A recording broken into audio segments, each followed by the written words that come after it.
Di Maria Copa അമേരിക്കയ്ക്ക് ശേഷം വിരമിക്കാൻ ആഗ്രഹിക്കുന്നതായി മുൻപ് മാധ്യമങ്ങളോട് വ്യക്തമാക്കിയിരുന്നെങ്കിലും വേൾഡ് കപ്പ് ക്വാളിഫയറിന്റെ 2 മത്സരങ്ങൾ സെപ്റ്റംബറിലാണ്. ആ മത്സരങ്ങൾക്ക് വേണ്ടി സ്ക്വാഡ് പ്രഖ്യാപിക്കുമ്പോൾ ടീമിൽ ഡീമരിയ ഉണ്ടാകണമെന്ന് ഞങ്ങൾ ആഗ്രഹിക്കുന്നതായിട്ട് കോച്ച് സ്കലോണി പറയുന്നുണ്ട്. എന്നാൽ ഡീമരിയുടെ തീരുമാനം ഇനിയും മാറ്റമുണ്ടോ എന്ന് കണ്ടു തന്നെ അറിയണം. നിലവിൽ വിരമനത്തിൽ മാറ്റമില്ല എന്ന നിലപാടിൽ തന്നെയാണ് അദ്ദേഹം ഉറച്ചു നിൽക്കുന്നത്. ഇതുമായി ബന്ധപ്പെട്ട് അർജന്റീനൻ മാധ്യമം റിപ്പോർട്ട് ചെയ്തിരിക്കുന്നത് എന്താണെന്ന് നോക്കിയാൽ, നിക്കോളാസ് ടാഗ്ലിയോസ്വിക്കോ എന്ന മാധ്യമപ്രവർത്തകൻ പറയുന്നത്, ലോക ഫുട്ബോളിൽ എല്ലാം തികച്ച ഏഞ്ചൽ ഡി മറിയ അർജന്റീനൻ ജേഴ്സിയിലെ പന്താട്ടത്തിൽ നിന്ന് വിരമിക്കുമ്പോൾ ഞങ്ങൾക്ക് അദ്ദേഹത്തെ കൺവിൻസ് ചെയ്യേണ്ടതുണ്ട്. കാരണം ഇനിയും ഒരു വർഷം കൂടി അദ്ദേഹം അർജന്റീനൻ കുപ്പായത്തിലുണ്ടാകാൻ ഞങ്ങൾ ആഗ്രഹിക്കുന്നു.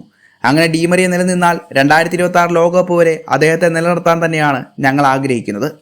ഫൈനലിസമേലും ലോകകപ്പിലും കളിച്ചിട്ട് മാത്രമേ ഡീമറിയ കുപ്പായം ഊരിയാൽ മതിയെന്ന മട്ടിലാണ് ടാഗ്ലിയോസ്വിക്കോ പറയുന്നത്.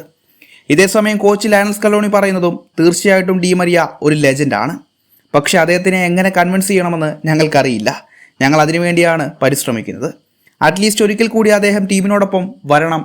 ഇപ്പോൾ വിരമിക്കുന്നതിന് പകരം അറ്റ്ലീസ്റ്റ് ഒരു മാച്ച് കൂടി അദ്ദേഹം കളിക്കട്ടെ, എന്നിട്ട് ആ മാച്ചിൽ വിജയിച്ചതിന് ശേഷം ആരാധകരോട് വിടവാങ്ങൽ പറയട്ടെ എന്നുള്ള രീതിയിലാണ് അദ്ദേഹം പറയുന്നത്.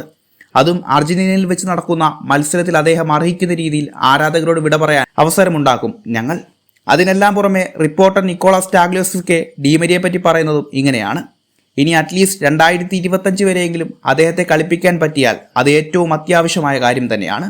കാരണം സെപ്റ്റംബറിലാണ് ഏറെ പ്രാധാന്യമേറിയ കളി നടക്കുന്നത്. എന്തായാലും അദ്ദേഹത്തിന് ആരാധകരോട് നല്ല ഗുഡ് ബൈ പറയാനുള്ള അവസരം ഞങ്ങൾ കൊടുക്കും.